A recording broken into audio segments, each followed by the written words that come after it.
I want to clarify real quick that I do not resort to generative AI for these videos. I utilize filters, Photoshop reshaping, digital tracing, and am literally coloring in, like a coloring book, screenshots that I take. For those of you who simply just don't like my edits, well, to be honest, I think that's kind of funny.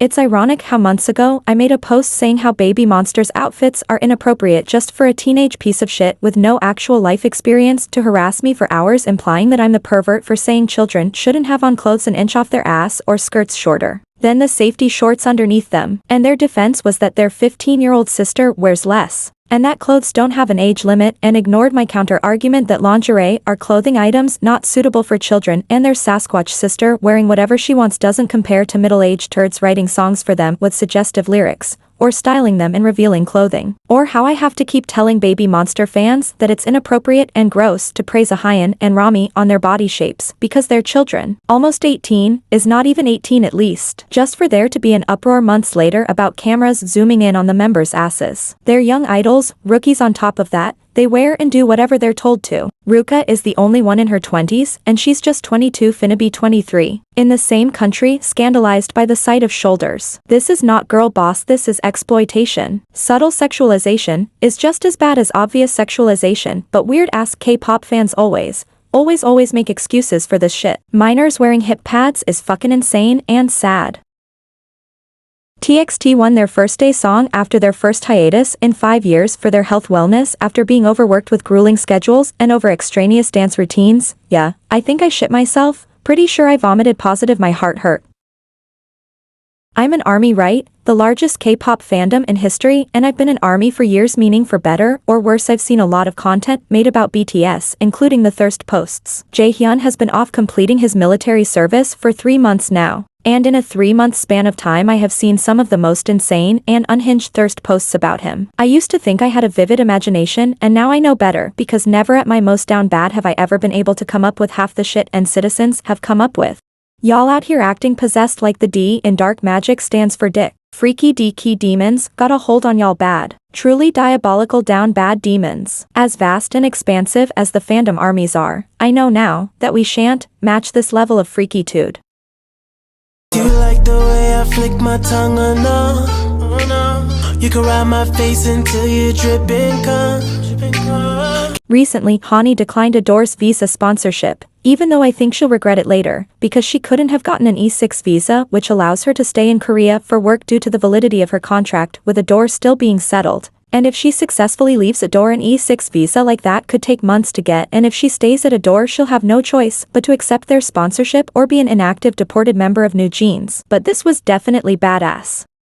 I don't know if anyone was surprised and expecting her to cave and sign those papers, but I wasn't. The last time I was surprised by anything in this situation was when Jen quit her job. The only other thing that would end up surprising me now is not NewJeans winning their independence from Adore, but if they were able to gather undisputably tangible evidence of Hybe mistreating them. I'd be even more surprised if the evidence they gather isn't as insane as someone not saying hi to them in the hallway. That would surprise me, not because Hybe doing this is so unfathomable, but because I don't have it in me to believe what they say while they're advocating for men he shit. Outside of the things that they're actually required to do and outside of the things that will undoubtedly make them look better in court, I think it's pointless for Adore to keep reaching out to NewJeans and pathetic if they're under the impression that their relationship is salvageable. The court date is final, let that be that. If there was no mistreatment, then there's no need for them to fret. If their contracts are actually valid, like Adore claims, then there isn't anything NewJeans can do. Why act like you have something to lose if you don't? In the highly probable instance that NewJeans lose the legal battle and are required to continue working at Adore, I don't think they'd take the defeat lying down. Their mama taught them better than that. I think they'd find some way to continue to make disparaging comments or implications about Adore. At their most desperate, I wouldn't even put it past them to be more bold and specific with involving other Hybe idols in their tales of mistreatment. I can see it quite clearly actually. NewJeans going from saying Hybe and Kim Joo-young are bullying them to saying or implying that other Hybe idols are doing the same, and it would disturb me a great deal if that were to happen. When you are weaving tales of victimhood, especially ones of this virality, it doesn't just go away. People won't forget, and some will never forgive. If NewJeans loses this legal case, as long as they're at Hybe, they will not live this situation down. I can see their hate train easily becoming far worse for them in the eyes of the media, and I can see bunnies overcompensating in their brutalization of other Hybe groups in NewJeans' defense. So I think it'd be rather idiotic and even dangerous for Adore to win against NewJeans, and then have them immediately start working again. The way I see it is they're more of a liability than an asset and more trouble than they're worth. If Adore wins this case to clear their namesake at least, NewJeans should either be disbanded or put on a hiatus that is at least a year long for some of the smoke to settle. Even before last year, bunnies have always viewed other groups at Hybe as competition, whether that be in terms of talent or numbers,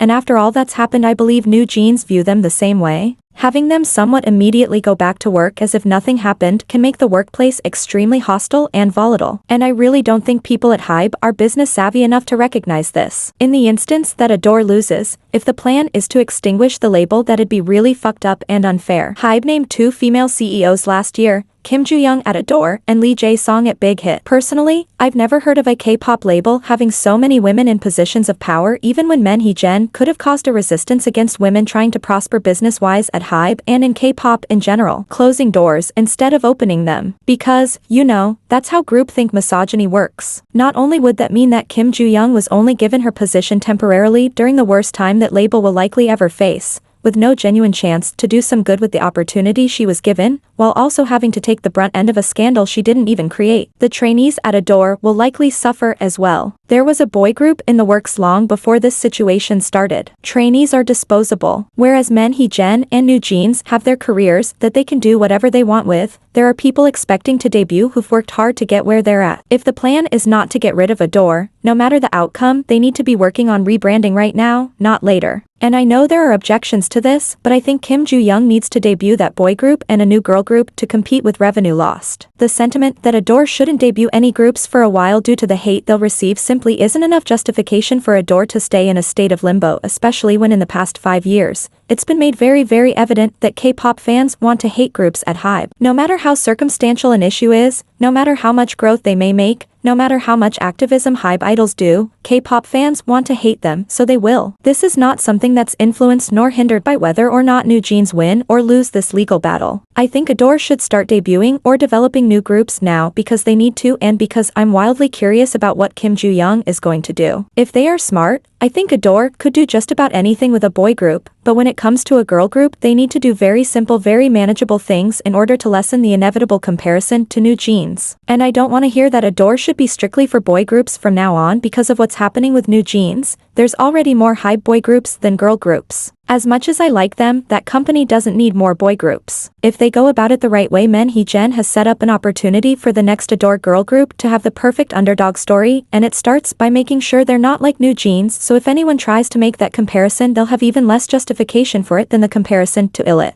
Instead of a group that debuts from 14 to 18, maybe let them be a little older, like 17 at the very youngest and 24 at the very oldest. Instead of focusing on adolescence in concepts and themes, because dead-ass the hyperfixation and exploitation of teenage girls is largely what's gotten Men Hee-jen, bunnies, and Hybe in this situation. I'm not saying this girl group should do a mature concept because then it would be way too obvious that they're trying to make a group opposite of NewJeans, but maybe a concept that Gen Z varying from late teens to young adulthood like 17 to 24 can actually relate to. This is an odd age range to be in because you're in a lot of instances considered too young for some things, but also too old for some things. Your brain isn't even fully developed until you're at the very least 25. And I feel like pop groups in general skip right over this awkward transition in age and development that I think is actually lucrative. To focus on either concepts that specifically target adults like Kiss of Life or kids like NewJeans used to be at debut. If this group isn't a little older, rabies-infested bunnies will bite.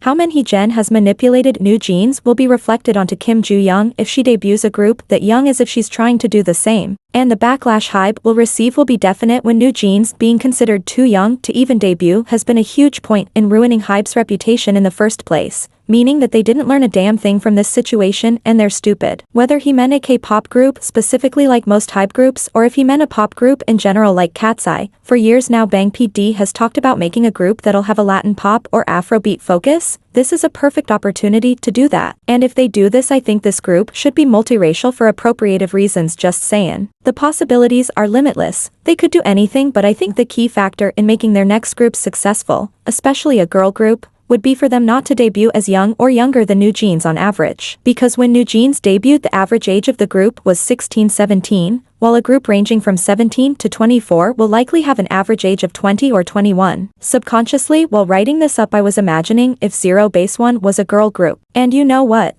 I might be biased, but a girl group like that is what a cute queer like me needs, to be honest. All in all, if Hybe wins this legal battle, I think they should just disband NewJeans. Them, Menhee Jen, and their parents have already caused Hybe so much damage to their reputation. I feel that they'll never recover. Because they're a new company, people won't just get over it like they do with the big three and Cube being shitty, whether Hybe is guilty or not. And all of the money they're expecting to make from NewJeans, they can make somewhere else. They can win the battle, but they've already lost the war.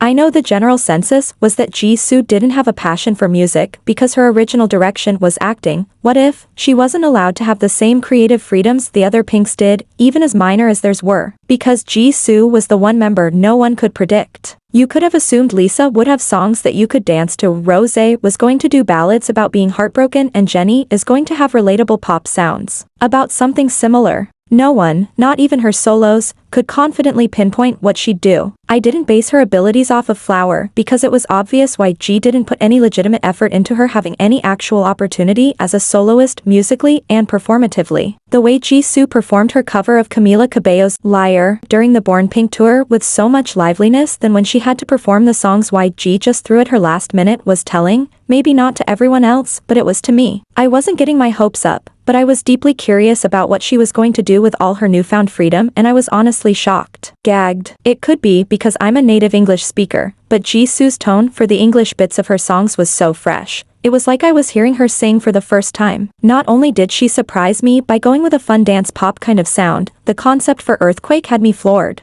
The Flower music video was bland. As beautiful as her looks were, it was a very dry video. Earthquake was none of that. Throughout the years, I always thought Jisoo had the best and most cohesive photo shoots with the ability to be the most conceptually diverse out of Blackpink, so I wanted her music video to give, and it did. I didn't love the album, but I did really like it. More than anything, I wanted her to do something unpredictable, and she succeeded at that. I'm gonna be streaming the hell out of Tears and Hugs and Kisses, and I'm watching that music video on repeat. I'm a slut for a good concept. All in all, I think she achieved in delivering a body of work that was miles better than whatever YG would have ever given her. Sis really opened her own record label, filmed an entire thriller-based TV show, and a movie, and created an album all in a year.